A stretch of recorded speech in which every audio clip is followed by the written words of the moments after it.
This episode of Metatrex is brought to you by Enterprise in Space. Find out how you can help science and education and become a virtual crew member aboard the NSS Enterprise Orbiter. Visit enterpriseinspace.org for more information. And if you'd like to help us keep Star Trek discussion coming to you each day, consider becoming a patron of the network through Patreon. Visit patreon.com/trekfm and find out how you can become part of the team. That's patreon.com/trekfm. This is Tim Russ, Lieutenant Commander Tuvok on Star Trek Voyager, and you're listening to Trek FM.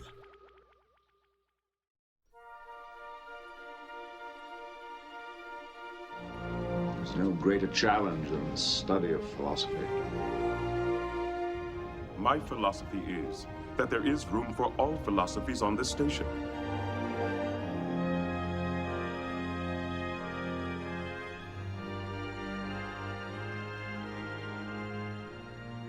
Hi everyone, and welcome to episode 45 of Metatrex, Trek FM show on Star Trek and philosophy. My name is Zachary Fruling, and with me as he always is Mike Morrison.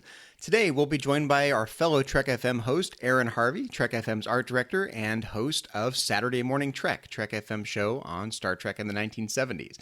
We are going to be talking about our top picks for essential Trek philosophy from Star Trek, the animated series. Mike, welcome to the show. Good to be here, Zachary. I'm feeling a little bit animated today, so if I seem a little out of character, that's my shtick. Well, as long as you're dressed appropriately, did you wear your pink animated pants? Yes, today? and unlike Mr. Scott, I do have pants on. So yes, I did. I'm really excited to have Aaron Harvey, Trek FM's uber talented art director and host of Saturday Morning Trek. I can't imagine doing this essential Trek philosophy animated series without him. And Zachary, I just received a hail from the Bonaventure, and it seems that Aaron is ready to beam over. So let me get with the transporter chief.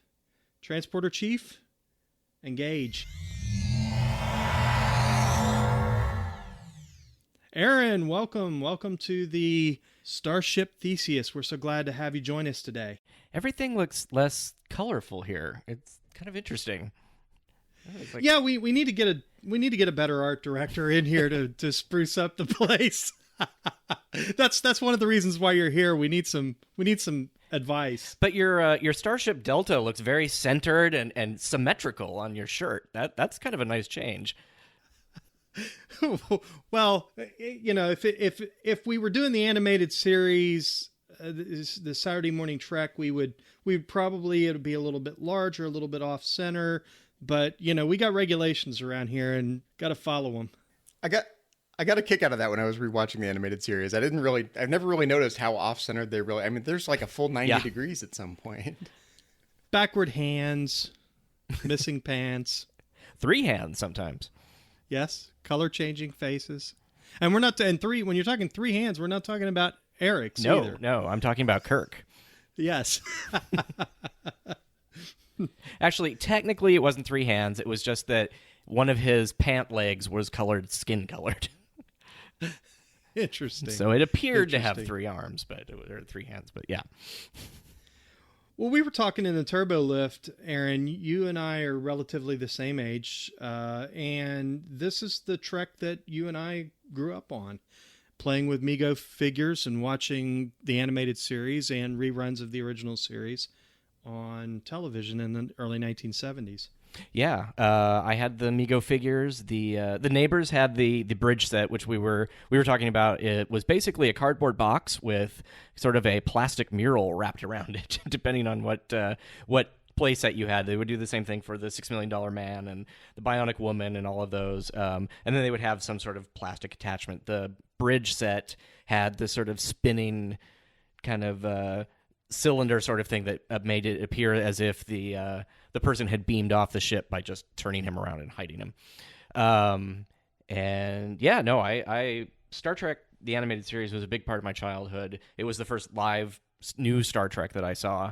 And it, like I said, it ran constantly through the 70s, even though it was only on for 2 seasons, which the second season was sort of a short one.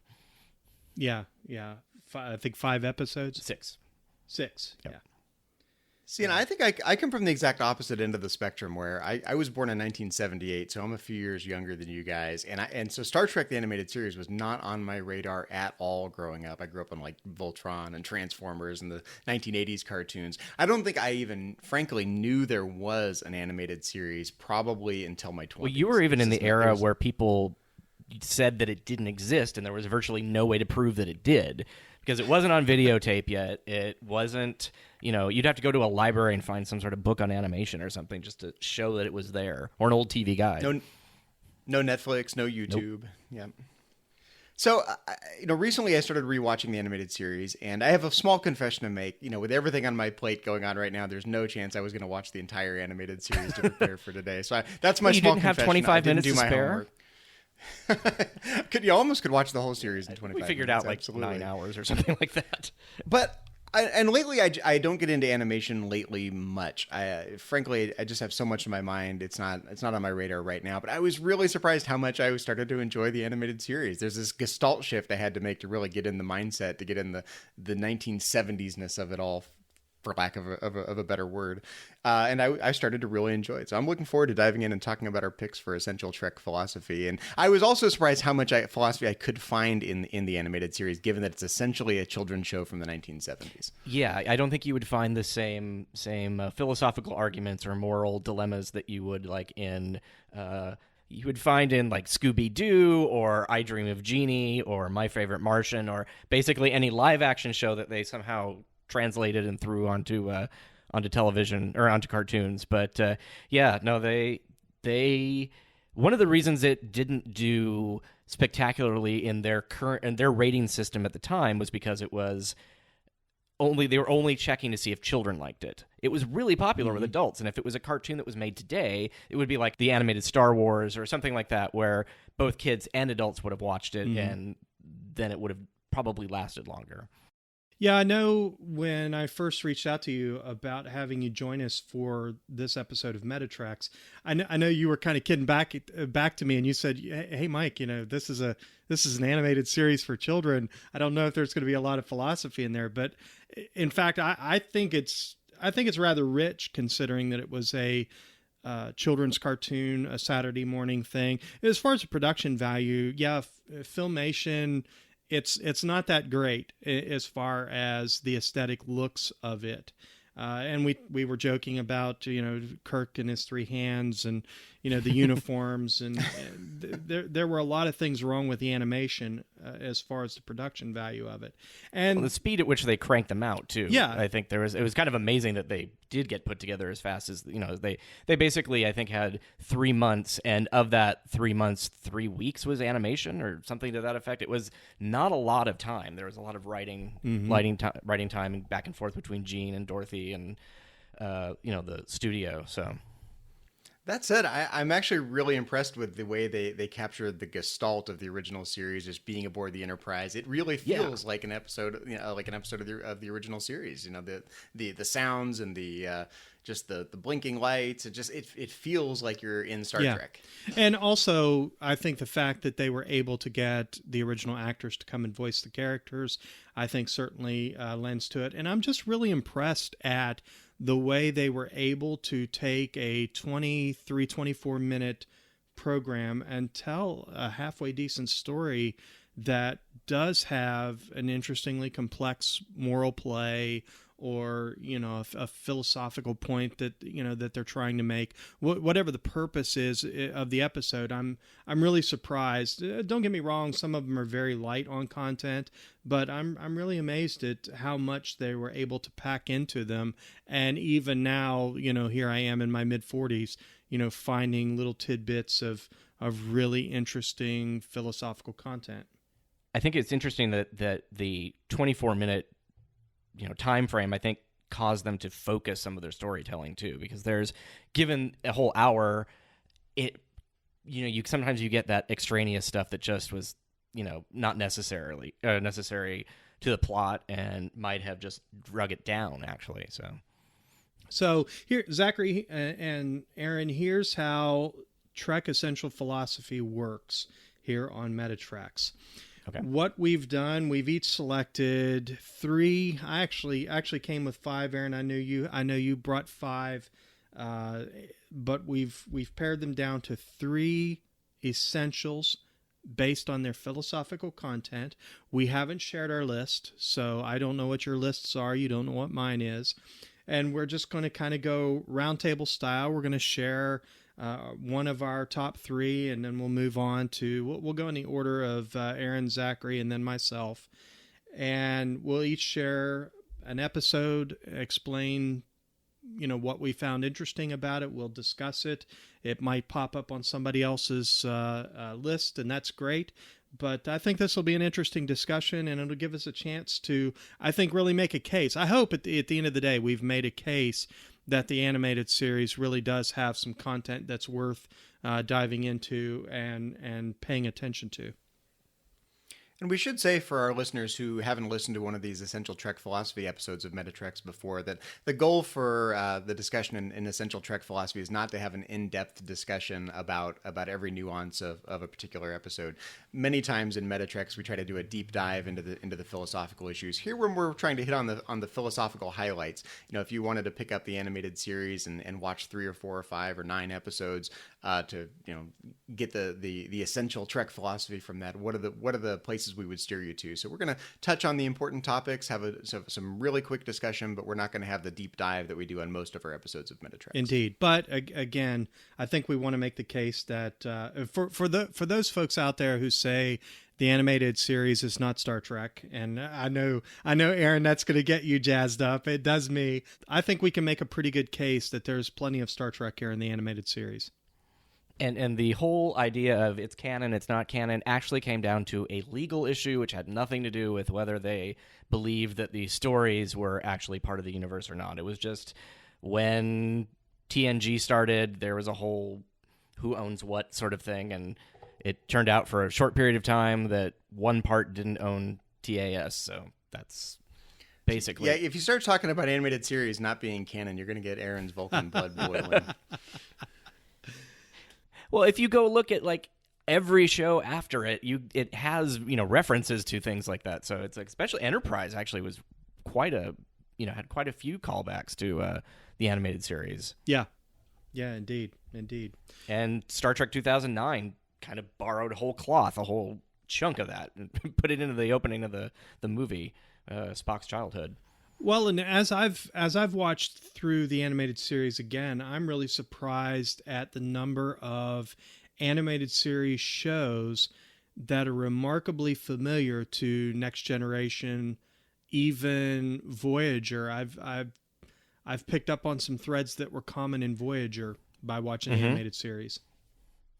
Yes, actually, on our show, we're going to have Tristan on to talk about one of those episodes. So. Okay. Should be interesting. I can't wait to hear that one. So, Aaron, you want to go ahead and share your first pick and talk a little bit about it? Sure. My first pick is One of Our Planets is Missing, which is basically they get a notification from a planet that has 82 million people and is also kind of governed by Robert Wesley from The Ultimate Computer. And he's retired, and he's going to go, live a quiet life here on this planet. And there is a giant, basically 1,000-kilometer wide cosmic cloud coming towards the planet of 82 million people. And it's already eaten up another planet in the solar system. And that's how they get One of Our Planets is Missing. Though we see it destroyed right in front of them. So it's not so much missing as it's one of our planets has now just been eaten.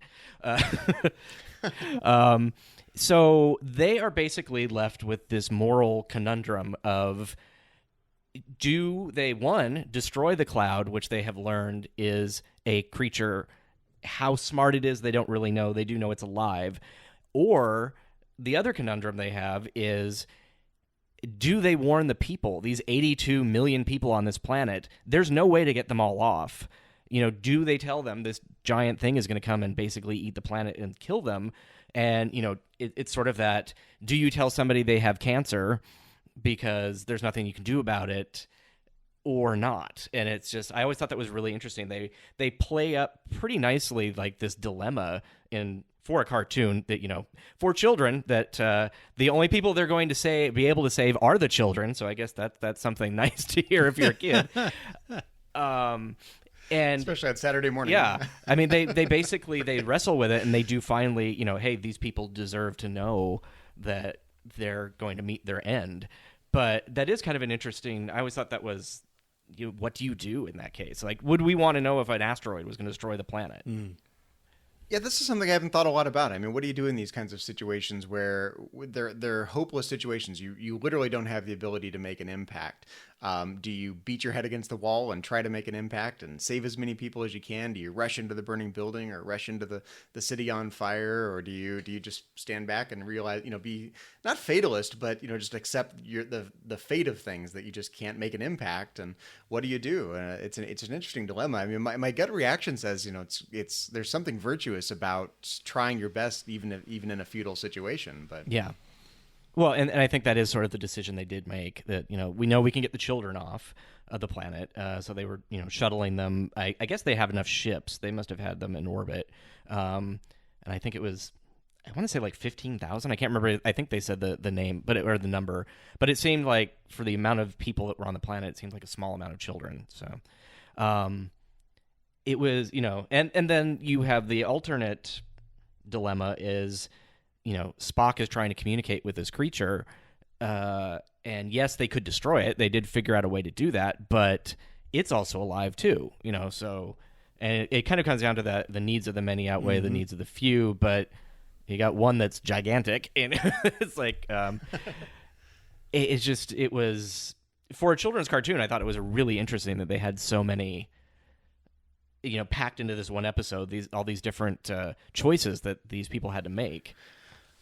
I think that's not something you see in a lot of, I mean, frankly, especially from that time period, animated cartoons. You don't see characters having to make hard moral choices, especially when the consequences are so bad. When it's something like the trolley problem. Do you kill one people or do you kill five people? Right? You just no outcome is a good outcome, and that's not usual Saturday morning subject matter. We get that in animated shows now, but animated shows aren't on Saturday morning, and they aren't made just for children. They're basically a kind of a popular just form of entertainment that, yes, kids watch them, but and I think we've heard the uproar from parents sort of die down. That used to be, it's like, why is this cartoon? Why does this have adult, content and stuff? And now it's just, I think because those parents have gotten older, and the kids that were the ones watching those are now parents, and they're just like, oh, cartoons, like comic books. Comic books used to be exclusively for children, and even though they would have stories in them that adults would like, now it really seems to have kind of flipped, where it's like they're mostly for adults, and every once in a while I get a comic for kids. So, Aaron, before we move on to talk about our next picks, let me ask you another question about that dilemma. Is there anything unique about the way that dilemma or that subject matter was approached in the animated series, as opposed to a similar story that you might encounter in any of the live action Star Trek series? It has a lot of elements of the original series episode with the giant space amoeba. Mm-hmm. Not that it was a creature that you could reason with, but not necessarily, I don't think. I mean, Spock basically mind melds with this giant thing, and it's kind of cool because he gets this experience not unlike V'ger, where from the motion picture, by the way, where he sensed everything that creature had seen, and it's this giant space-borne creature, so he's experienced what it's experienced in space. So I feel like he got a better understanding of the universe afterwards, but I think the way they answered or solved the question was a precursor to TNG, where it's basically we talked to them. Kirk would have blown it up.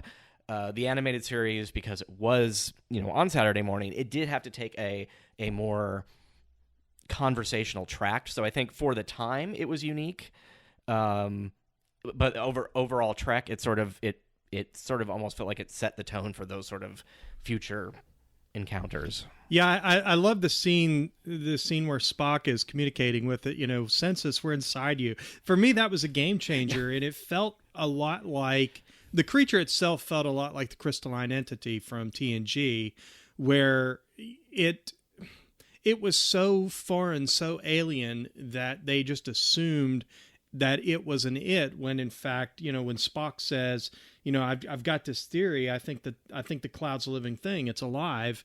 For me, that just changes the stakes altogether. That's an interesting dovetail into one of my picks for Essential Trek philosophy. One of my picks is the Infinite Vulcan, and that's the episode with the plant-like aliens, for lack of a better Written by Walter Koenig. Yeah, exactly. Written by Walter Koenig, who you've interviewed. In fact, Aaron, that's an excellent chance to plug your own show, so to speak. On Saturday Morning Trek, you did an interview with Walter Koenig. Which episode of Saturday Morning Trek was that? That was episode number 2, actually. So yeah, we got him on to discuss writing for the animated series. Spoiler, not the best experience that he had, because, and if you've listened to any of the books or read any stories from the 50th anniversary, you know that Gene was not the most fun person to work with as far as like editing goes. So, but he that was episode 2, and we talked to him about that and some of the other things that he wrote. It basically started his writing career. Yeah, if you're listening to this and you haven't heard Aaron's interview with Walter Koenig, make sure you check out Saturday Morning Trek episode number 2. It's must-listen Trek FM content, folks. So anyways, Infinite Vulcan, that was one of my picks. And the reason I put that on my list is that the animated series frees you up from a storytelling standpoint to include non-humanoid aliens. And we see a host of these inside the animated series. You mentioned something about 40% of the aliens are non-humanoid aliens in the animated series. And we do see that in other Star Trek series from time to time. The Crystalline Entity is a perfect example. But for me, philosophically, the issue that this raises is kind of a technical a nuance or a technical term in philosophy of mind. The term that came to mind when I think about this is called multiple realizability. It's the issue or the question of whether the same mental states, whether it's emotions or intentions, feelings, whatnot, whether those can be instantiated by different kinds of physical substances. Our brains have a certain structure. They instantiate certain kinds of properties. It's a very interesting question whether those same properties can be instantiated by a radically different type of being with a radically different type of brain. Something even more radical would be something like this, the crystalline entity, something with a totally different physical structure altogether. And I think the issue, this issue gets raised left and right inside the animated series. The second you invoke a non-humanoid alien, you immediately raise the question, what is it like to be that kind of alien? What kinds of mental states, what kinds of properties does it have? Can we relate to it? Can we communicate with it? Do they have the same kinds of feelings and emotions and thoughts and intentions we do? Or do they have their own species variety of those that we just can't relate to in some way? So this issue of multiple realizability, I think it's going to come up anytime you get a non-humanoid species in Star Trek, but it comes up a lot in the animated series. And the episode that made that issue come to mind for me are the plant-like beings in the Philosians. The Philosians, thank you, Eric. Yeah, there's also another episode in season 2 which plays to that, but I won't mention it until somebody mentions it, and then I'll come back.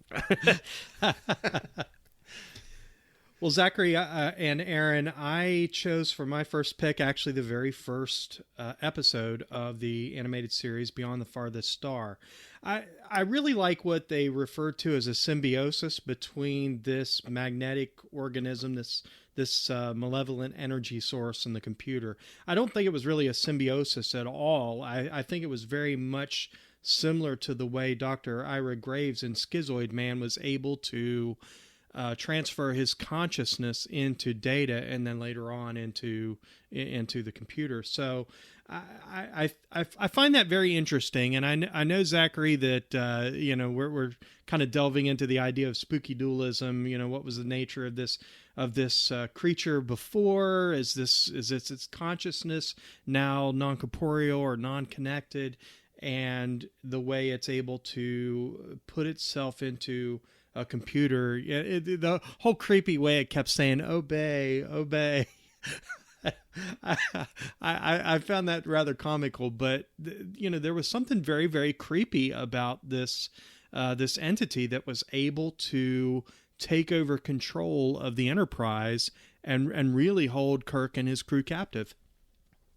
That was on my list as well. Okay, yeah, just the nature of consciousness. This creature that is able to transfer its consciousness from one place to another and, control technology. I found that very fascinating. Well, this is something that I'm genuinely confused about Star Trek in general and about this case in particular. Star Trek generally has what I would describe as a scientistic approach. When the question of knowledge comes up, it's how can we study it? Let's, bust out with the science, and learn what we can about it, right? But for some reason, Star Trek is obsessed with this consciousness transfer concept. So, when in all of these cases, when someone transfers their consciousness, from their body into some other body or into a computer or whatever, their brain gets left behind. And generally, most people accept some sort of physicalism that the brain is what gives rise to your consciousness in some way, as an emergent property, an epiphenomenal property, something like that. But from episode to episode to episode, where these transfers of consciousness happen, it's not a physical transfer. It's some sort of it's a katra, or it's a consciousness, or it's a disembodied whatever. It seems very loosely tied to the physical world that Star Trek generally tries to stay tied to. Indeed. Well, and this creature wasn't necessarily, it didn't start with a brain. I mean, it was, I don't know where it started, but it was an electromagnetic. Yes. Basically, it was like a life form that coalesced out of electromagnetic patterns. Mm-hmm. So, and I love the way in which you can tell these kinds of stories in Star Trek. You just, in almost no other franchise can you tell these kinds of stories. A life form that is not even a physical life form. It's electromagnetic, whatever. It's energy. Yep. It's fill in the blank. But how in almost any other type of fiction, you just don't get to tell that kind of story, and it raises these questions: well, what exactly is consciousness, and how is it related to the physical world, and are these radically different kinds of consciousness? I think with other humanoid aliens in Star Trek, it makes sense to me that they're conscious and they have intentions and thoughts like we do. Even with my pets, for example, they're close enough, right? they're biological, they've got brains. But if there are these other kinds of life forms that are so radically different, it forces you to broaden your sphere of what could count as consciousness, and it raises the question: how would we even recognize it if we saw it? What are we looking for if we go out into the universe searching for life? And can we communicate with it? And then it forces us to ask the question: what's essential about our own consciousness? I think we tend to look at consciousness through our own human lenses, and I like that. I just love that stories like this broaden your horizons in terms of what could count as consciousness and what might be out there. And we don't have any direct experience of it. We've never seen aliens like this, but conceptually, insofar as philosophers like to do thought experiments, if you can imagine a being that's not physical, that is conscious, if that's a conceptually coherent idea that doesn't seem to violate any logical laws of consistency, maybe there are aliens like that. It might violate some physical law of nature, that we don't know about, or maybe we do know about.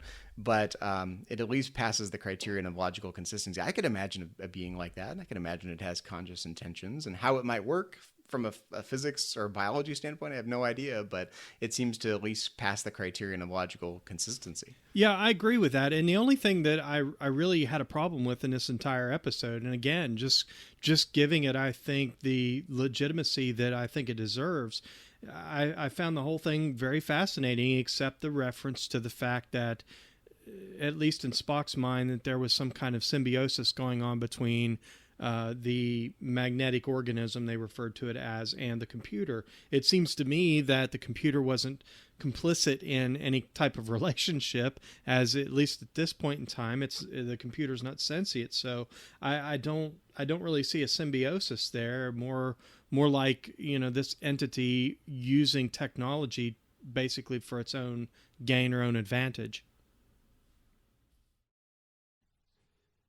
And what I was going to speak about was not so much with the morality of the alien, but just the morality, the light that it shed on the morality of the humans when they basically stranded it and took off as it's wailing. I mean, really kind of pitifully and sad and scary. I mean, yes, we don't know what happened millions of years ago when it clashed with that pod ship, but it was stuck there for that long. Mm-hmm. I mean, maybe it was just, it could have been a quote unquote good guy at the time. Socially awkward. Yeah. But there, who knows why we have just the recording of the alien to say that was the only information we have about an outside view of that entity.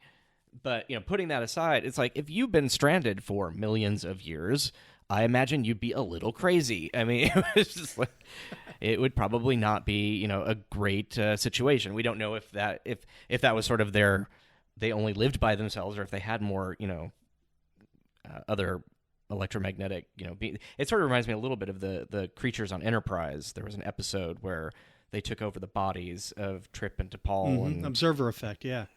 Yes.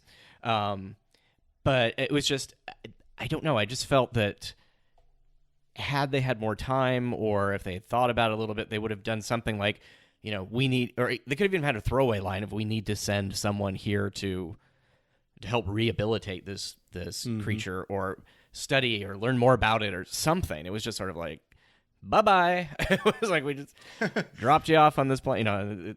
Basically, it tricked it into getting off the ship by almost crashing it, which is a little bit of a Janeway move there, I think. She learned it from Kirk. She admires Kirk, That's true.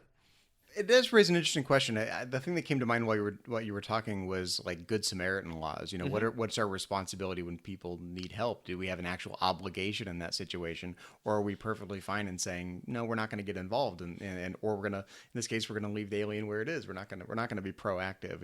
Is there a moral? Certainly, it's praiseworthy to help, right? But is it an obligation in those kinds of situations? I think it's a fascinating. He didn't say he was going to take over things, and he needed the ship to get to. Well, it's been interesting. They're at the edge of the galactic barrier. Somehow the ship has gotten to the edge. It's also written by Sam Peoples, who wrote the Where No Man Has Gone Before. Is that it? The very first filmed episode with Gary Mitchell, and or not the very first film, but the very first Kirk episode. So you have that sort of, the galactic barrier has all sorts of weird psychic creatures and stuff like that. So basically, just don't go there. So it had some of the similar ideas. So I think it's kind of interesting. He did basically put himself out as a bad guy, but it also feels like the way they left him was not ideal. Your take on that's really interesting. I watched this just a couple of weeks ago with my daughter Hannah. And at the end of the episode, she looked over at me and she said, that's really sad, that you think they would try to help that thing. And so it's interesting that you're saying that, because that is I think a really legitimate observation. It does seem strange that there wasn't some type of attempt, rather than just marooning this entity on a planet. And as they jump the warp, you hear that pitiful help me, that pitiful moaning, please come back. And it's interesting, if they didn't do that, if those lines weren't there, I would have probably a completely different thought. I wouldn't, maybe not even think twice. Like, oh, okay, well, it was a bad guy. But this is powerful. I picture, again, I wasn't there for this because I wasn't a kid when I watched this. But I can imagine if I was. I can imagine a kid watching something like this, having their emotions stirred, like being sad at the end of that, and that's good because I think sometimes in this day and age we want to kind of shield kids from negative or bad emotions, and there's nothing more powerful than just having a bad emotion pulled. Like if you make someone sad, that can force them to reflect. Well, what is actually right and wrong? What should they have done? And it's not so intellectual at that age. I think definitely not for children. Right. But by pulling that sad emotion at such a young age, that can make a powerful impact on people. Well, I know I remember a lot of the animated series from yesteryear, so I'm sure someone will get to that. And you don't go around stranding aliens on planets, right? So it made an impact. Yes, exactly. So, Aaron, what's next on your list? Next on my list was that episode, but since we've talked about that, I will pull out something from my backup. Let's see. I would say probably a season 2 episode, Pirates of Orion, or Orion, as they pronounced it in this episode for some unknown reason, where we have kind of an interesting story of Spock has developed a blood disease. I can't remember how he got it now. That's horrible. But basically, it sort of robs his blood of oxygen, or whatever component that the copper-based Vulcan blood needs. Mm-hmm. And there's only a few planets in the galaxy that has the antidote. Why they aren't more everywhere, I don't know. It seems that there are enough Vulcans that they need to get this on a lot more ships. And so basically, they have a ship bringing the cure to the Enterprise because they won't actually make it to the starbase where it is if they just go there themselves. So they're meeting them halfway, and some Orion pirates basically steal the antidote, and so Kirk is sort of left having to bargain with the captain of the Orion. I keep saying it's like it bounces back and forth. It is Orion, but they say Orion. A captain of his ship to get the drugs, and basically says, we know that you're breaking the Babel Accords, but if you give us this medicine, we won't say anything.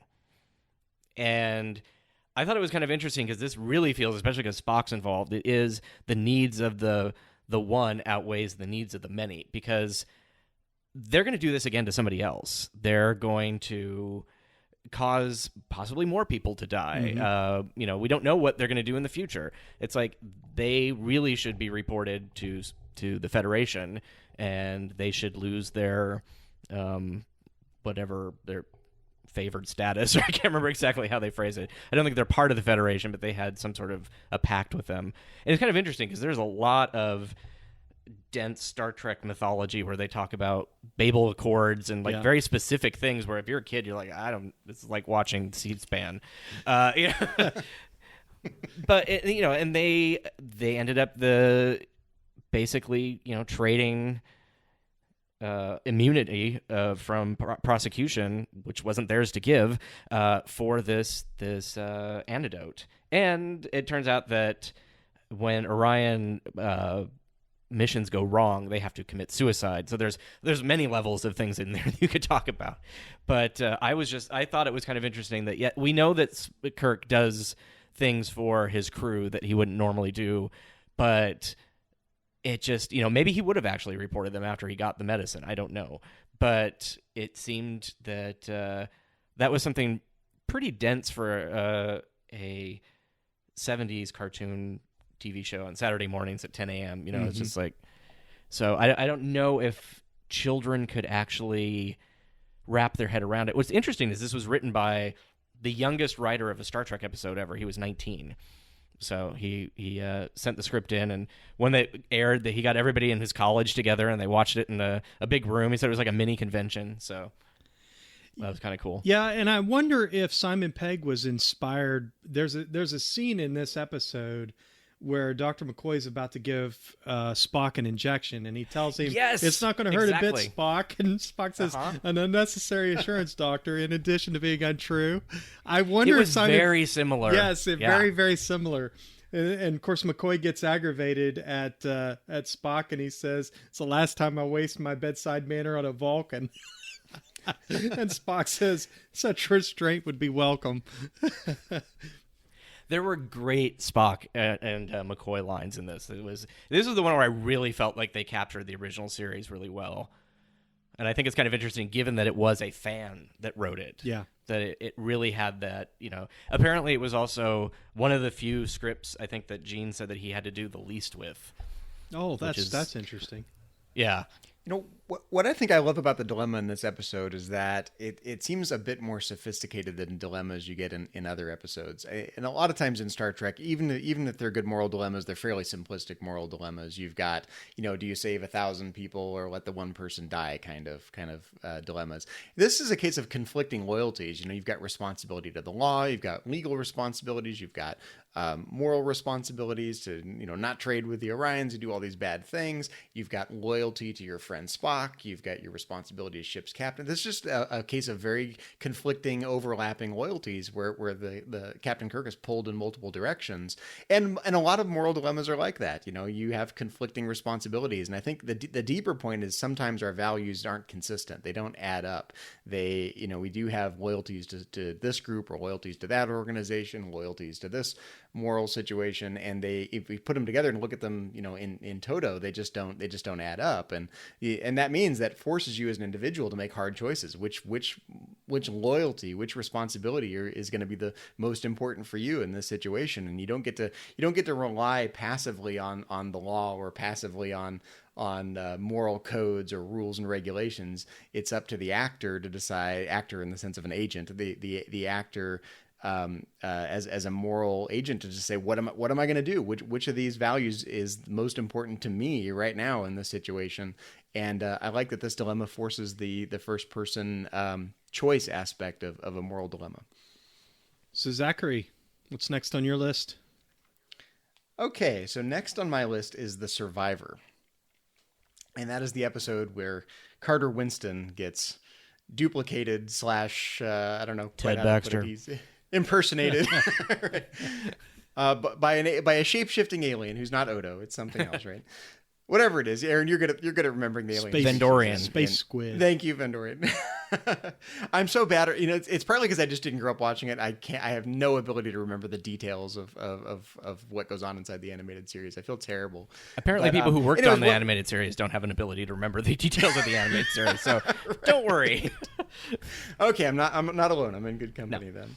But what I like about this episode, it's actually kind of related to my last pick about multiple realizability. What I like about this episode is it raises the question of, well, if these aliens are able to recreate an exact physical duplicate of Carter Winston, why isn't it just Carter Winston? If you kind of have in mind this principle that your consciousness or your mental states emerge out of whatever physically is going on in your body or in your brain, whatnot, in what sense is this recreation of Carter Winston actually not Carter Winston? If it has the same physical structure, the same memories, the same everything physically you could line up. In fact, the alien says as much inside the episode. I can create an exact physical duplicate of whatever I choose, something with the same mass and whatnot, but I don't have the same experiences.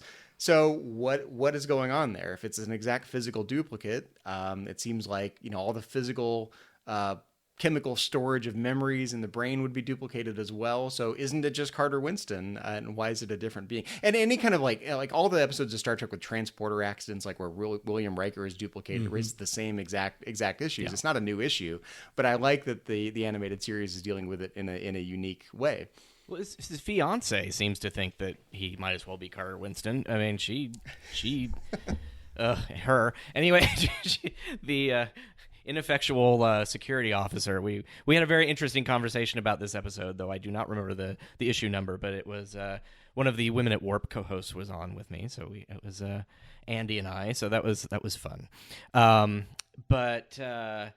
Yeah, I the question is like, is your physical body basically sort of a radio for your soul, where you tune it in and you get the right frequency and it's there, or whatever makes you.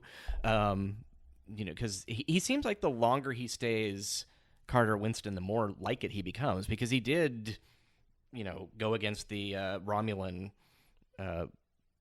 basically the people who are using him as a spy. Yeah, and he kind of says so to that effect. I mean, he basically says, I guess I've become more Carter Winston. Well, as I see it, there's sort of three options in this episode, three ways of reading this situation. One reading is that it just is Carter Winston. It's an exact physical duplicate, and for all intents and purposes, it's Carter Winston when it's in that form with those mental property, with the brain structure and all the physical stuff.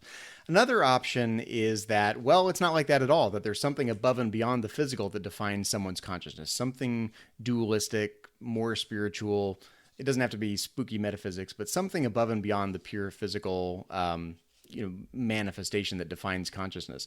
And the third option would be, well, maybe it's just not an exact physical duplicate, that maybe that's just a vast oversimplification of what's going on inside the episode. Even though the alien says, I'm an exact physical duplicate, maybe that's just false, and the whole issue dissolves if that's the case. I think that one logic test you could have that it can't be an exact duplicate, because he turns into a table. The table isn't going to have agency to turn back into something else. Well, okay, he did that to try to get Nurse Chapel's attention. She has a thing for biobeats, so, I was waiting for that Galaxy Quest scene, where they embrace and kiss, and a tentacle comes up. You're right. It's a space squid. Got Kirk. Yeah, so got Kirk. Yeah, it was just like, because if he turns into a table and he's literally a table, he's not going to have any desire because a table doesn't have desire. Yeah, that's an interesting take on that. That if it literally is the exact physical duplicate of a table, the same mass, the same atomic structure, the same physical properties, well, tables aren't conscious. Yeah. So where did his Yeah. consciousness go? That just something's not adding up. So there would have to be something above that, it seems like. And I guess Maybe it's like a trill. Does the same situation arise with, say, Odo and Deep Space Nine changelings? Do they literally turn into the object, or are they just in the image of the object where they keep their internal, whatever's generating their consciousness, but they just Well, they did that thing where they took for blood during the Dominion War, and it just came out as like part of them. So I guess their internal structure never changes over. But this Until episode they seems different try. because it really wants to push the angle that it turns into the object in Yeah. some very strong physical Well, sense. and that's back to the changeling, Zachary, and that's an excellent question. I think their mantra kind of was, to know a thing is to become a thing. I certainly see, at least in Odo's case, where he gained a greater understanding of what it meant to be, for instance, a hawk or a rock or whatever, by taking on its shape. But that is an interesting question. If you're a metal table or whatever, some kind of inanimate object, a stone, what happens to consciousness? That's really interesting. I thought it was lore for a minute, to know him, is to love him, is to know him. Oh, wrong Data. series. Dr. Graves. Anyway, so that was my pick, The Survivor. Yeah. Okay. Cool. So for my next pick, I am going to go with Bem. I really appreciate this episode for a lot of reasons. You don't really realize at the beginning of this episode that Bem is kind of conducting an experiment.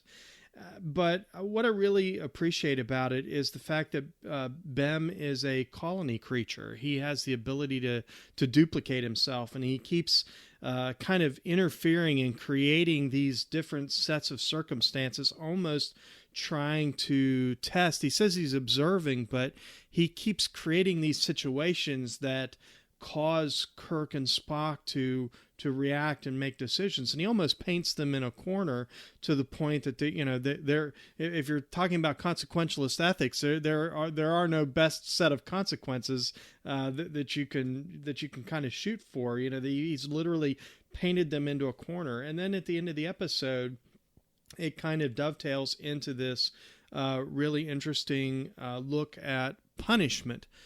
Because at the end of the episode, he considers himself a failure. He has done something that he feels now is morally wrong, and he's failed to properly observe Kirk and McCoy. He feels badly about what he's done. He's disrupted this planet. He's caused all these problems, and he's going to end himself.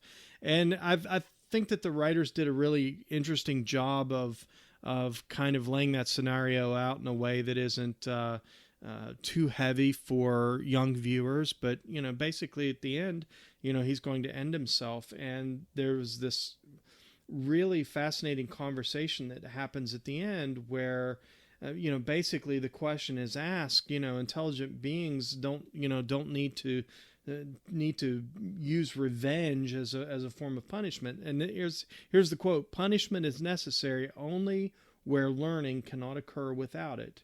He said, you're behind that. So I think they really packed a lot into this. It's kind of an observer effect, meets Crime and Punishment. That was the other episode that I was thinking about when you were talking about how people think differently, because it does seem like he has a different thought process as far as like how to go about a mission and just a different whole moral structure. And I think it raises an interesting a tangentially related issue of you mentioned the observer effect. It raises the issue of it's almost this paradox of scientific observation. How can you be sure that you're not causing the very thing you're trying to observe? How do you control for your presence and your effect as an observer when you're doing a scientific study or you're studying something. How do you kind of control for that and be invisible to the point where you're studying the genuine phenomenon rather than actively changing the thing you're trying to study? It's kind of a tangentially related issue, but it's something I'd written down for that episode.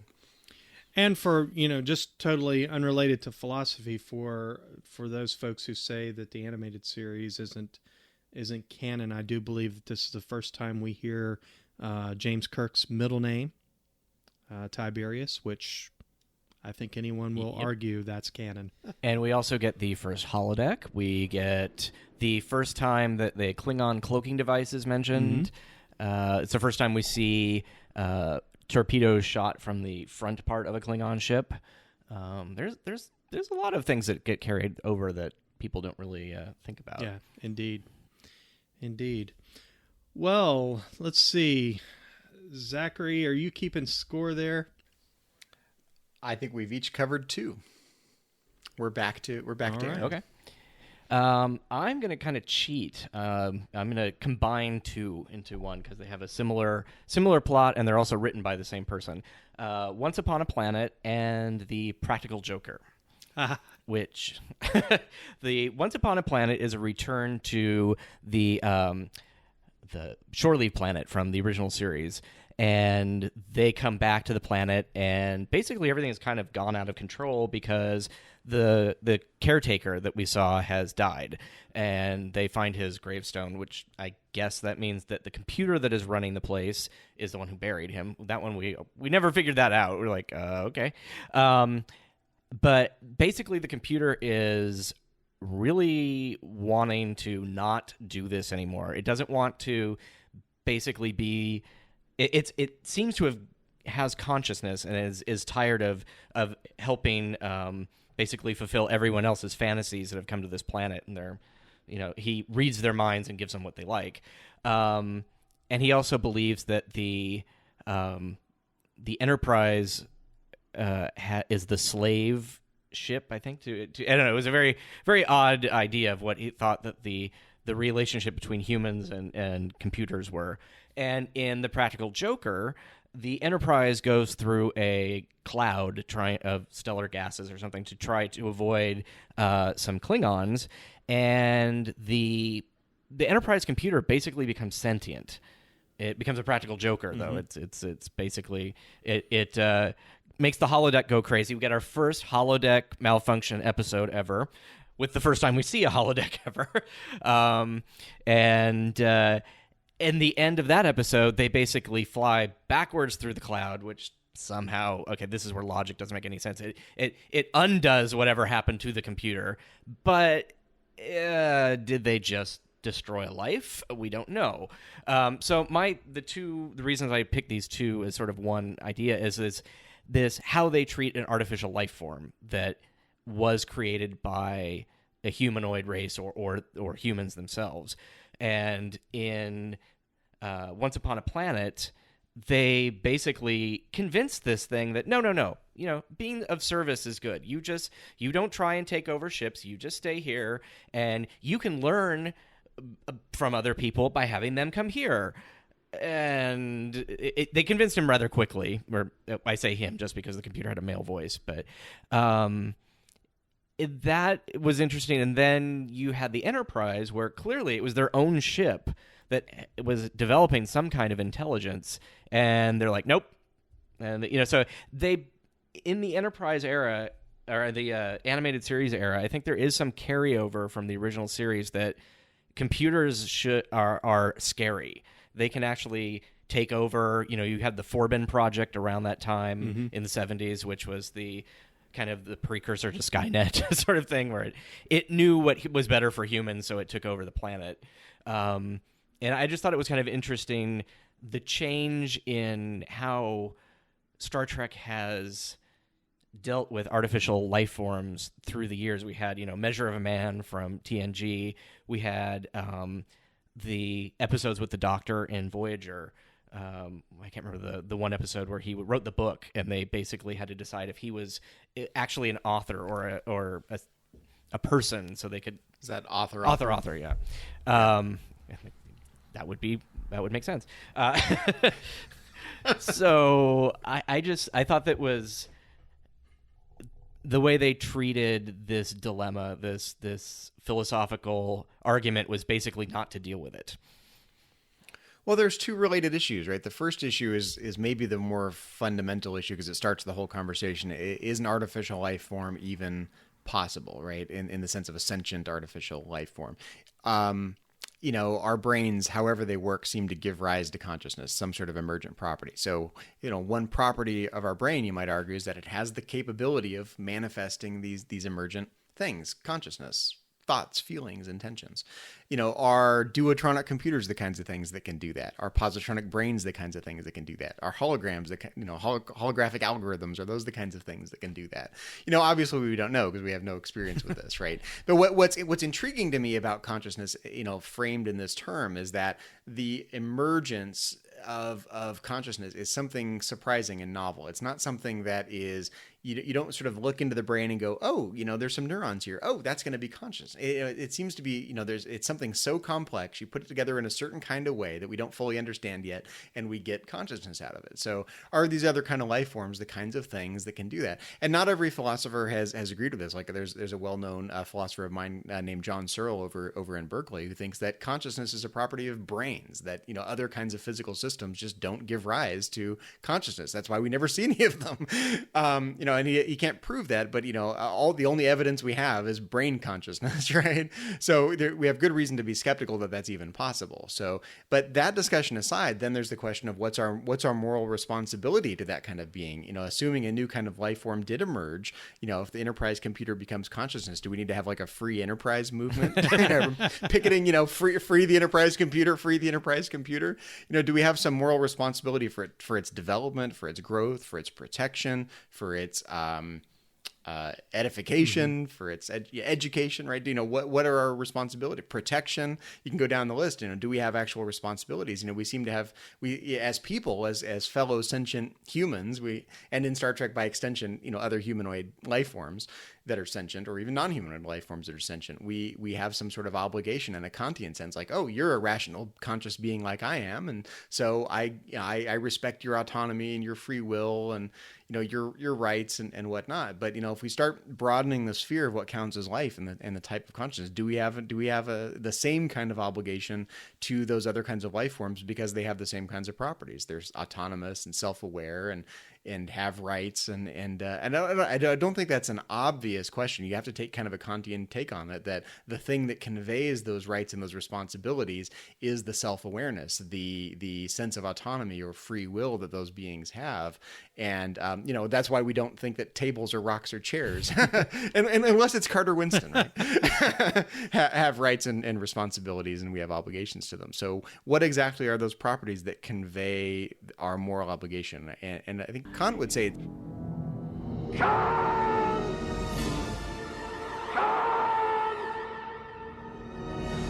it's our it's the fact that other beings are conscious just like we are, but that's not obvious either. I think you can give it another answer, like some beings may not be self-aware, but they have the ability to feel pleasure or pain and suffer. So preventing suffering is another way of characterizing our moral obligation that's not tied to self-awareness in a strong consciousness sense. So, given all of that, I think it's a very complex discussion. It all starts with, are these kinds of life forms even possible? And then what exactly are their properties that give us some sort of obligation to them, and what should those responsibilities Yes, and be? in Kant's defense, he didn't have the Turing test. And in a 24-minute animated series episode, we didn't even try to figure out how the computer was going to perform, in light of a Turing test. But I thought it was interesting that Spock refers to the computer as having a nervous breakdown in this episode, something the equivalent of a nervous breakdown. I thought that was really fascinating, that we went beyond the fact that the computer had gained sentience. Now the computer is actually having a nervous breakdown. And of course, once again, at the end of the episode, Kirk outsmarts the computer, and they drive it backwards through the cloud, and all is well again. But Aaron, you're exactly right. We have to ask the question, did we just end a life? A moment ago, Spock's saying that the computer's having a nervous breakdown. It certainly seems to be passing, the Turing test. It's very random and but very deliberate in its actions, even going to the point of duplicating itself to make fools of the Romulans. So there's definitely an intelligence there, and then all of a sudden, without question, we just back it through the cloud and end it. I mean, if you were the Enterprise computer, wouldn't you have a nervous breakdown? I mean, this is like... Well, see, now I'm picturing like the 24th century version of this. Like I'm picturing a depressed Enterprise computer that just orders, it orders its own chocolate from the replicator. It gets stuck in a chocolate feedback loop. Well, it evidently had something against Kirk, because Captain Kirk says he just picked up clean uniforms from the service chute, and when he put this one on, he turns around, you see Kirk is a jerk written on the back of his uniform, which I think is just hilarious. I think he should have turned around and said, "Listen, I'm not a jerk. I'm just drawn that way." Ooh. I'm just excited that we have a giant inflatable Enterprise that's apparently stored somewhere in the ship.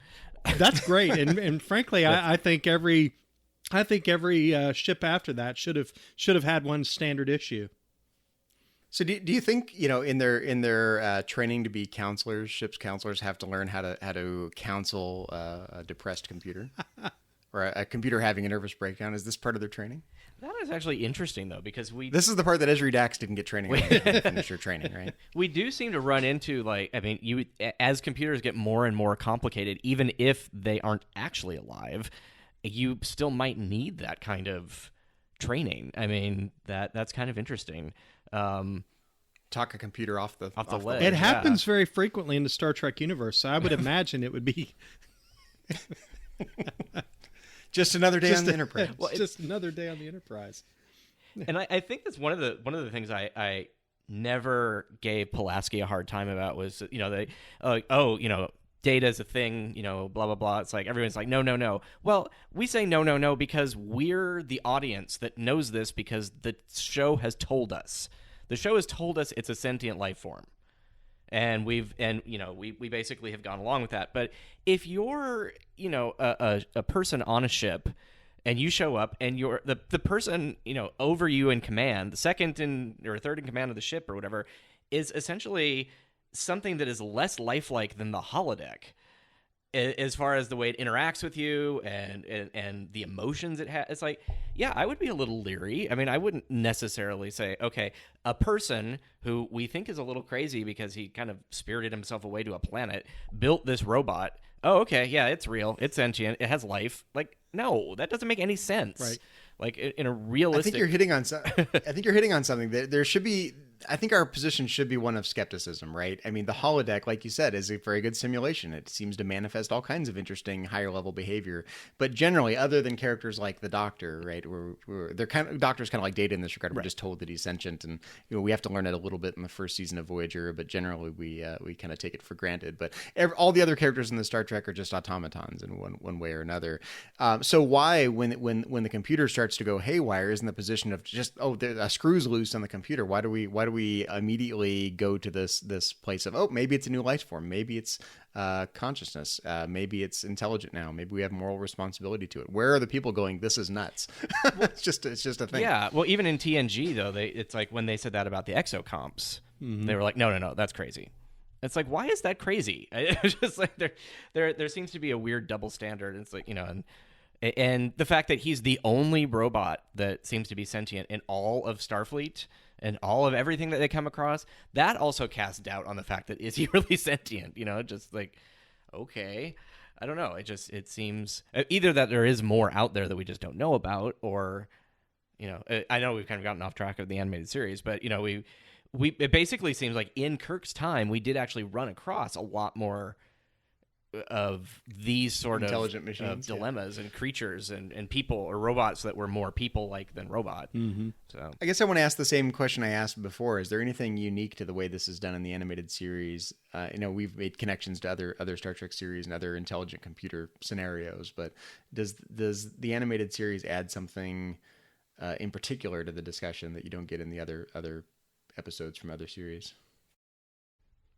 I don't know. This episode really feels like it, or the combination of the two. The Practical Joker feels a little bit, sort of Moriarty-esque, as far as like that, because they don't really ever I mean, at least there they actually kind of said, "Oh, it's a realistic life form." But nobody ever challenges in TNG that the ship had the ability, the computer, not just that a life form existed, but the computer had the ability to create a life form that was supposedly conscious. If that's true, probably the ship's computer is conscious.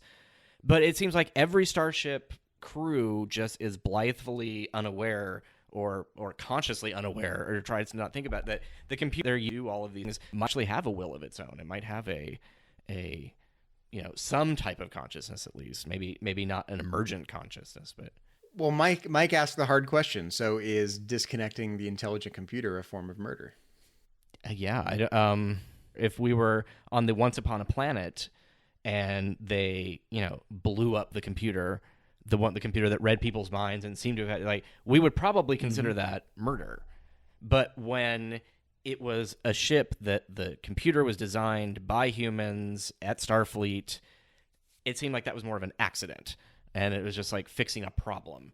Even though, Spock did use the language of nervous breakdown, but he also may have been using that as an example just so people could understand it. Well, to smuggle something in from, like, say, the debate about abortion or something, accidental humans still have rights. Well, right? it goes. If we want to keep it in Star Trek, you go back to Enterprise with the Trip clone.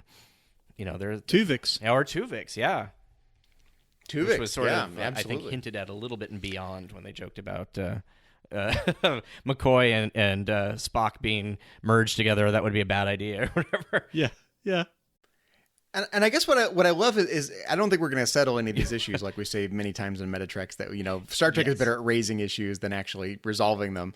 But I love that we're able to have the same kind of discussion that we would have about Tuvix, or we would have about Trip inside Enterprise. It's the same kind of discussion. The same dilemmas, the same issues are here present in the animated series, in a cartoon essentially from the 1970s, as in these other Star Trek shows that are taken to be philosophically rich and add something intellectual.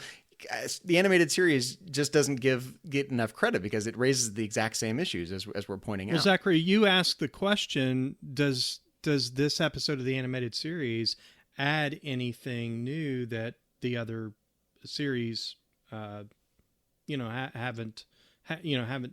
raised?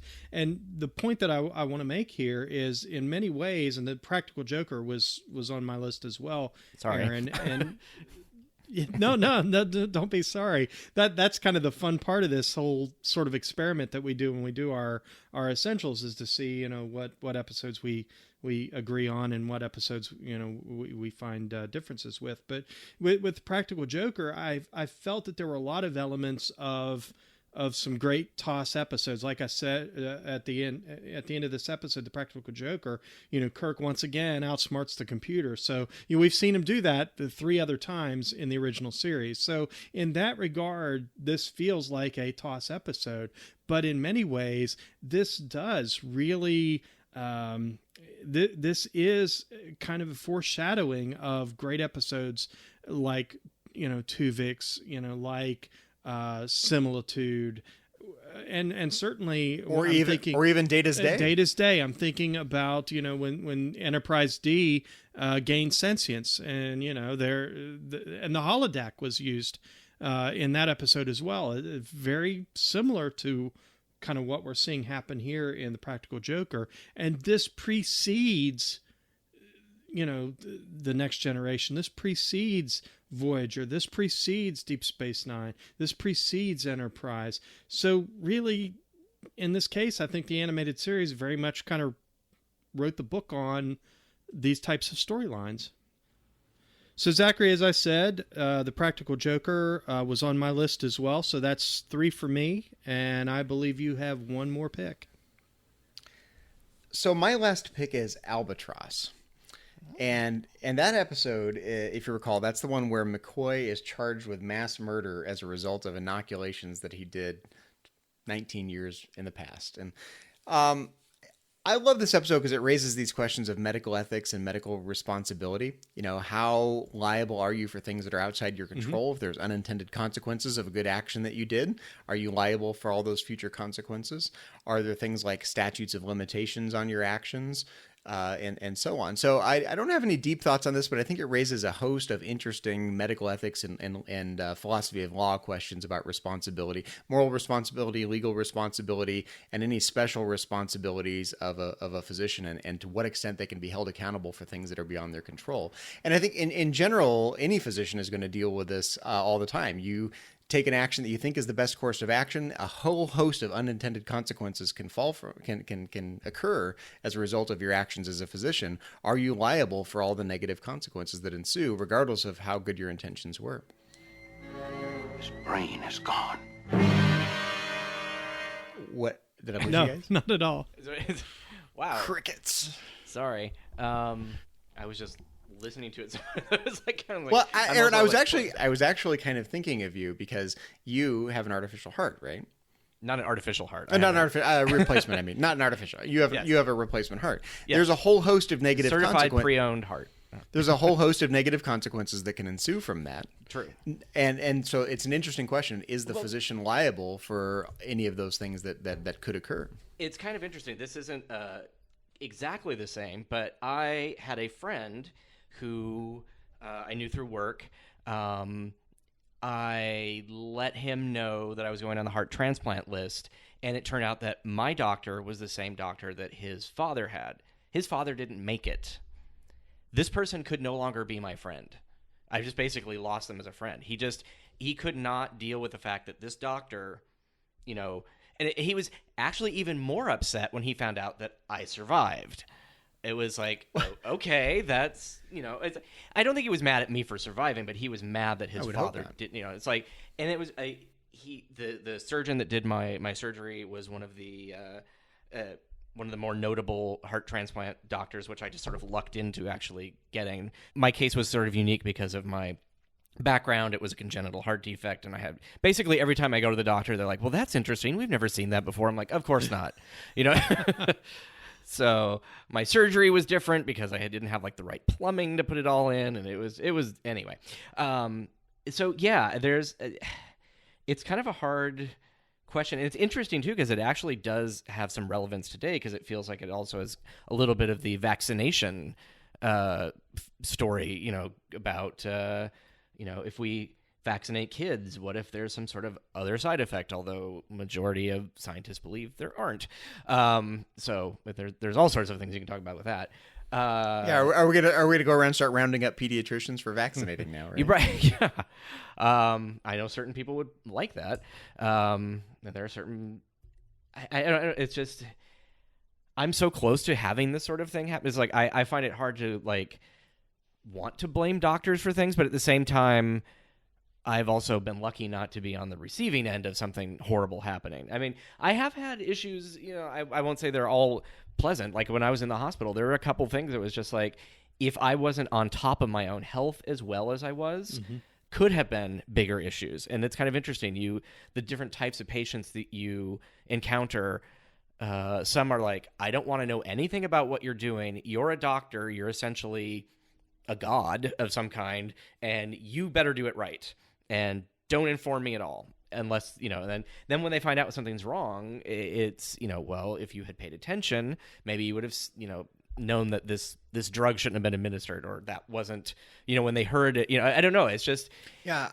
I guess there's a fine line between medical malpractice, where someone obviously does something wrong, they should have known better, right, and ordinary bad luck, where you just unforeseeable consequences, and whatever the middle ground is between. Well, it's the patient. It's the they're- patient that's not honest about his symptoms, and therefore the doctor can't make an informed decision on treatment.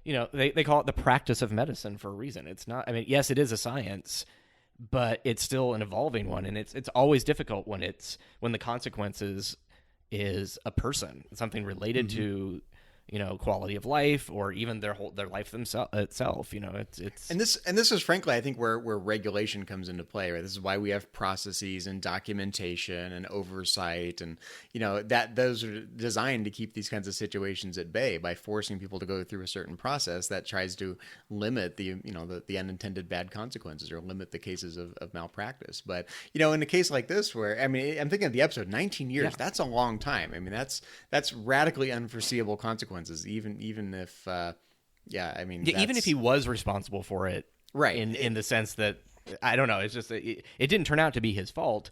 But if it was something, that's a long time, and it could have been one of those consequences that you just don't know, and you have to take that risk because there was something happening at the time. I think one of the things that the aliens might have picked up on that, like, and I like that they did this, is McCoy actually did have doubts. He was just like, maybe I did do this, Jim. I don't know, And I don't think if he really had maliciously or if it was malpractice, he'd be like, no, I'm the best doctor in the world. I'm not gonna make this mistake. He definitely, he comes across as that sometimes, but when it comes down to brass tacks, he actually is a very, not logical, but he's very truthful about his abilities. He's humble when it comes down to brass tacks. There, humble. Thank you. That's the word I was looking for. But I think it's not always easy to tell the difference between things you should have known and things you just couldn't have known, right? And that's there's a big fuzzy gray area between those two things when you're talking, especially when you're talking about it's consequences in the future. Really weird things that happened, like Aurora, and it's literally astrology at that point. Well, McCoy's such a nuanced character. I mean, we see so many facets of him through the original series, through the movie era. I mean, I think about the McCoy that's walking through the hospital. It's like the Middle Ages, incompetence, and doctor gave me a pill and I grew a new kidney. Exactly. But then Zachary, this particular episode, Albatross, that you chose, there are elements of it that remind me very much of Star Trek VI: The Undiscovered Country, where he's in an emergency situation with the Klingon Chancellor, and he doesn't understand his physiology, and at the end he's just kind of straddling the guy, just beating on his chest, just trying to get him to live, and that comes up in the trial, and his competence as a physician is brought into question, and he kind of doubts himself a little bit, but he gives this sort of bold statement. I did what I could, and under the circumstances. But McCoy's such a nuanced character, and I think this episode just adds to that nuance, that lore that is Leonard McCoy. So much of what you get in Star Trek and philosophy is highly abstract, right? The stuff about consciousness and all the stuff we've talked about, abstract moral dilemmas and whatnot. But, medical ethics is a really practical thing, right? This is practical, everyday, life affecting ethics. What's a physician's responsibilities? What can they be held accountable for? What's the statute of limitations? These are real, actual questions that affect real people's lives. So, of all the issues we've talked about, I think of this one as having almost the most practical import for the greatest number of people, maybe. These are real issues for a lot of people. Yeah. I do like the comment that Spock tells him that Hippocrates would not approve of such lame excuses.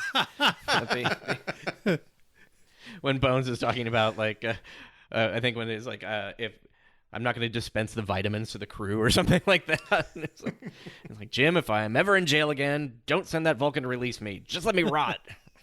That was very Leonard McCoy, but lame excuses coming from Spock. Yeah, that was out of character. Well, and you realize that lame wasn't used quite the same way we use lame. Nowadays, like, lame excuse probably was literally like, yes, a lame, yes. In the 70s at least. Yeah. All right. Well, I believe that's 3 episodes apiece. Zachary, do you want to give a quick recap of our essential philosophy from the animated series? Okay, so here's the full list of everything we talked about here. We had the Survivor. We have one of our planets is missing, Beyond the Farthest Star, the Infinite Vulcan, Pirates of Orion, or however they pronounce it. Orion. We have Bem, Albatross, Once Upon a Planet, and Practical Joker. And that is essential Trek philosophy from the animated series. No one brought up Yesteryear. It was on my list. And I have to say, I pulled it off. It was one of my 5. I mentioned I had 5. Yesteryear, which I've said many, many times, Aaron, on Metatrex. Zach will give me a nod on this. I have often said that Yesteryear and the Infinite Vulcan are 2 of the best Vulcan episodes in all of Star Trek. Yesteryear is fantastic. Spock traveling back in time to save his younger self. I love anytime you're dealing with the physics and metaphysics of time travel, the nature of identity, because when Spock comes back, he's lost his pet Sailot, so he's not the same Spock that he was when he went through the portal. But does he have a better relationship with his father? I'm assuming no, given the way things move forward in the future. Maybe it was really, really bad to begin I like with, how he gives his we don't father know. that kind of, it's a Vulcan version, but it's definitely a Marty McFly kind of piece of advice there. Father, try to understand your son. Yeah. So do you guys have any other last-minute 11th hour honorable mentions? I've got one. My honorable mention is the counterclock incident, and that's where the time flows backwards at a certain point in that episode. And in general, in physics, there's a question of why time always flows in one direction. It's not a deep question, but it's an interesting one from a physics and philosophy of time standpoint. So that's my honorable mention. Why does time always go the same direction? Yeah, that was actually on mine as well. Time Trap was another interesting one. I thought was pretty fascinating. This pocket, as they called it, of time. I thought that was a pretty fascinating episode. I think my honorable mention would be Yesteryear and sort of the dilemma of changing history back. Like, you've erased Thalen and his path through Starfleet. I mean, we're assuming that he's still alive somewhere, but who knows what his fate has become. It's sort of interesting, and the whole idea that Andorians value family over everything. So they're like, no, I totally get it. You have to do what you have to do for your family. And he basically sacrificed the world that he knew for Spock's world that didn't exist for him. So I think that was kind of I think he interesting. probably went on to become a lowly silence officer that couldn't get his commanding officer to take him seriously. A la Picard. Yes. I think he's been brought. Actually, he was in, I think, maybe one of Dayton Ward's books. I can't remember exactly where, but it was like, if you hear this Andorian, you'll recognize the name. It was like, oh, okay. So he's been brought up in a book somewhere. So he does. He apparently still is in Starfleet. Awesome. That's awesome. Yeah, I'm glad you brought that up, because that was on my list. It's one of the best episodes of the animated series. But again, I could geek out on the physics and metaphysics of time and the nature of Spock's identity, but it was just, again, there were surprisingly quite a few really interesting threads for this being a Saturday morning children's animated filmation series from the 1970s. There were really some interesting tidbits, bits and pieces of philosophical content. I think it's much richer than even I would have given it credit for. Well, I think one of their edicts was that each episode needed to have some kind of moral message, because this was at the time when there was a lawsuit, well, shortly after, against Hot Wheels, the manufacturer of Hot Wheels, that basically their Hot Wheels cartoon was just a 30-minute commercial. And you can't do that. And you need to have, the show needs to have some kind of story and some sort of value, substance besides like being a commercial, which is interesting because the 80s rolled around and I think that just flew out the window somehow. But, yet they did have, well, I mean, that's one of the reasons if you watch He-Man, which is also in the Filmation universe, is that they had, they even had the people at the end talk about the message. That became very popular in the 80s. I like that this was a little more subtle and they didn't have, hey kids, I'm Captain Kirk, and I'm glad that that did not happen. I think what I love about doing these episodes of Metatreks for when we cover essential Trek philosophy, especially when we have someone joining us, is that Mike and I we've done a lot of these episodes of Metatreks together. Now we've done this is episode 45, right? That's so crazy. we've done this a lot. Mike I feel like and I was just know each designing your other's- cover like 2 weeks ago. Mike and I might as well be betazoids. We know each other's thoughts backwards and forwards at this point. But I love being surprised at the connections other people make. This is for me what's fun about not knowing each other's lists, like the connections you made, Aaron, or not the connections I made. And I learned a lot from the discussion.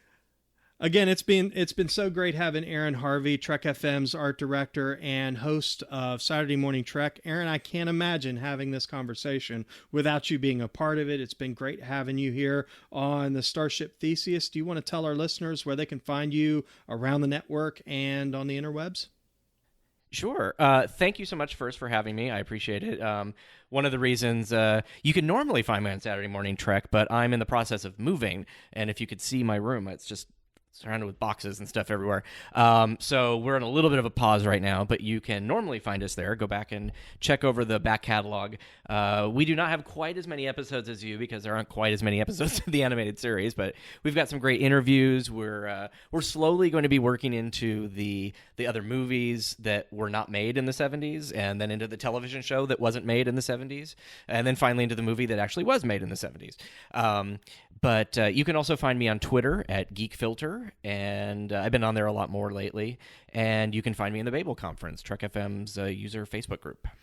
Yeah, I do have to say you've been very fortunate. Two of the best interviews I've heard on the network, Walter Koenig and Dorothy Fontana. In fact, I told Zachary early on when we first started Metatrex, Dorothy Fontana was one of my dream and love to get her on Metatrex and talk to her about some of these philosophical topics and how they became a part of the writing process, the story process for Star Trek. So I really enjoyed listening to that episode and slightly envious. Well, we'll see if we can arrange that, because I bought her a program at the Hollywood Bowl and said she said she owed me a coffee or an interview, so maybe I can. Oh, well, let's do the interview. Exactly. The interview. It's like I can get a coffee on my own. That's coffee's fine. on me. She can do the interview, right? Exactly. So we'll talk about that off air. Aaron, I'm really glad we could have you on the show. We've been meaning to have you on Metatrex really for quite a happy to long be here. time, and we couldn't do an episode on the animated series without you here. So I'm glad you could be here with us today. Thank you. I really appreciate it. Yeah, that was a lot of fun. Well, Transporter Chief, energize. Well, Mike, that was a lot of fun having Aaron on the show to talk about the animated series with us, especially since the animated series is sort of the unloved stepchild of the Star Trek franchise. Oh, no doubt. I said at the top of the episode, Zachary, that my hope was that we'd make a pretty decent case for the legitimacy of the animated series. And again, I can't imagine having done this without Aaron's input. I think we did a pretty good job making at least a decent case for the episodes that we listed as our essential Trek philosophy. Again, this is the shortest of all of the Trek series, so there's not a lot of episodes to pull from. The fact that, we were able to each put together a list of 3 to 5 episodes. And frankly, I'm surprised that we didn't have as many crossovers. So there were a couple, but not many. Well, I think, after our discussion, no one could accuse the animated series of being light on content.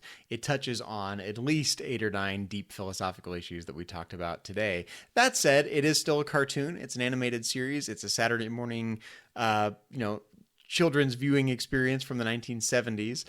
But, the original series had its constraints too. The original series was constrained by what you could put on network television in the 1960s.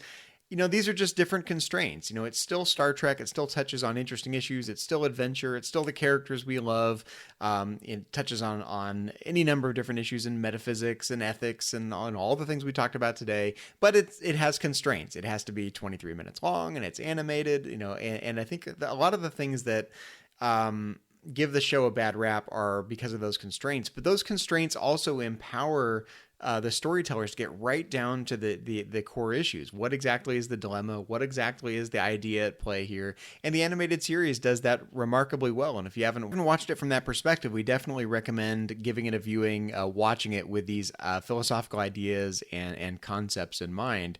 It adds a new layer of richness to this show that is often just not given credit for the good content that's there. It's Filmation from the 1970s, and I think probably for the Star Trek fan who probably doesn't watch the original series because of the, cheesy, boxy set designs and Christmas lights and things of this sort, I think are going to have a difficult time with it. But on the other hand, there was a lot of freedom in doing the animated series. And if you haven't had a chance to go back and listen to Aaron's interview with Dorothy Fontana, she makes a really great point about the fact that this gave them a tremendous amount of freedom. I mean, some of the alien species that they introduced in the animated series are very imaginative, and they were able to do it without the constraints of taking a humanoid and putting him in makeup. And so there's a lot of imagination, I think, that goes into the animated series, and I think that imagination really flows out in some of the storylines that they followed. And ultimately, as much as I love Star Trek for its philosophical content, especially given the topics here on Metatrex, I love the way Star Trek fuels my imagination. I love imagining myself being out on a starship, out in the universe, exploring to see what's out there, meeting new life forms. And the animated series does an amazing job, really, of capturing the variety of things that might be out there in the universe. And it raises all of these philosophical questions, things about the nature of consciousness, things about multiple realizability. If there's, this radical diversity of different kinds of life forms, what are they like? What is consciousness like for them? Can we communicate with them? And it raises all of the related philosophical issues about consciousness and linguistics, and the one that really intrigues me the most is this issue about multiple realizability. Whether they have similar mental states that we have, and can we relate to them on that level or not? Because fundamentally, I think that's the fundamental premise of Star Trek, that there are other beings out there that, despite that diversity, we can connect with them on a level that both sides can relate to. And if that's not the case, then the Star Trek universe that we see kind of collapses. But if that is the case, then there's an incredible sphere of possibilities of things that might be out there in the universe from a sentient, living life form perspective. The kinds of beings that we might encounter and meet, and frankly, that just fuels my imagination. And the animated series does that very, very well for me. Indeed. One of the episodes that didn't pop up on any of our lists, Zachary, but it was actually on one of my short lists as I was paring it down, is an episode called Eye of the Beholder. And, the thing I find fascinating, what would it be like if humans were captured and put into an alien zoo? And what they really do in that episode, I think, is really quintessential of what they do in Star Trek generally, is the crew are in the zoo looking at the way that they're being handled by this alien race, saying, well, if the shoe were on the other foot, we would be doing the same thing. We would be, trying to figure out if this was an intelligent creature or not, and, how are we going to communicate with it? Is it, is it sentient? Is it not? And again, it's this wonderful exploration of the human condition, I think, that makes Star Trek the Animated Series just as much Star Trek as any of the live action series.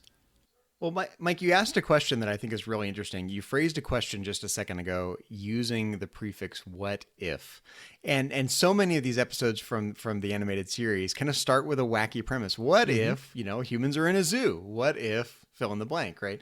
And I think right down the line from Star Trek series to Star Trek series, there's this what if element, this radically hypothetical, imaginative impetus for the storytelling, and I love that question, because that's to me that those two words, what if, those capture a lot of the soul of Star Trek, because they open up our mind to possibilities. What if the universe is filled with life? What if you're in this kind of dilemma? What if you really did have a starship? Whatever it is, these kinds of what if storytelling are kinds of storytelling you just don't get in other franchises, and for me, they just capture the soul of Star Trek. So that's my final thoughts for talking about the animated series. I like thinking about these what if scenarios. They are the soul of Star Trek for me. And we got to answer the question of, what if we got Aaron Harvey onto the bridge of the Starship Theseus? What would that be like? And we managed to pull that off, Zachary, and we had a lot of fun talking to him, talking about the philosophy of Star Trek the Animated Series. But this isn't the only thing we've been talking about here on Trek FM this past week, so here's a quick look at some other things you may have missed elsewhere on the network. Previously on Trek.fm, The Ready Room. Pushing Daisies and Hannibal are two very different shows, but they both have a very strong visual look and a very strong storytelling style and a point of view. And one is quirky, and one is darkly quirky, and one is whimsically quirky. Standard Orbit. Just across the board, it gives you space adventure because they go to the galactic barrier. It gives you the personal dilemma, which is what Star Trek's all about, exploring the human condition, and it gives you just a fun action adventure as well. So just great entertainment. The 602 Club. With the idea of putting your faith in a lie, what do you put your faith in, and is it strong enough to hold it? What they're asking Gotham to put their faith in is a lie. And the moment, again, it comes out, it's not going to be good. And that always struck me as something that's going to be really interesting. Saturday Morning Trek. And all these things just brought in more and more people who thought they were alone, and they found each other, and they made their clubs, and then they made conventions, and that's what the 70s were about, was getting Star Trek back and finding each other. And that's what else is happening on Trek.fm. Check out these shows and find out what we're talking about in your favorite corner of the Star Trek universe and beyond. You'll find us wherever you get your podcasts. If you're an Apple user, be sure to hit the subscribe button. That really helps us, and it makes it easier for other listeners to find the show as they search iTunes. And if you're not an Apple user, no problem. We've got you covered as well. You can find our shows on Stitcher, TuneIn, SoundCloud, Windows Phone, and of course you can always stream and download the MP3 from our website and grab the RSS link as well. Another way you can help us keep all our shows coming to you each week is to become a patron of the network on Patreon. If you visit patreon.com/TrekFM, that's patreon.com/TrekFM, you'll find our current goals and different milestone contribution levels, along with all of the great perks that we have for you. These perks include things like early access to content, exclusive content, producer credits, seats on our content development team, and many, many more. We really appreciate any support you can give us, and we hope you'll join the team. Again, you'll find all the details at patreon.com/TrekFM.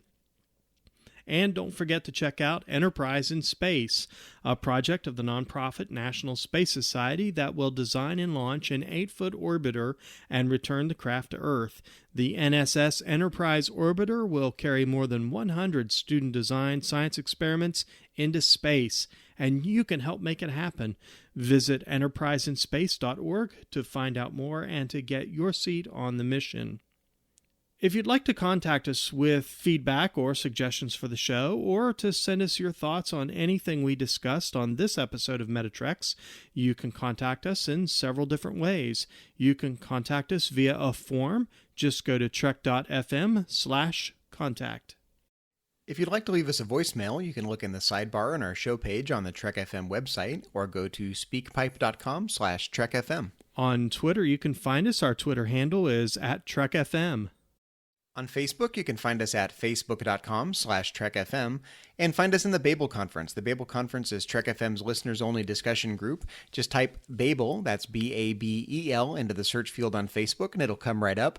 Or you can go to our website at trek.fm and click Discussion on the menu bar.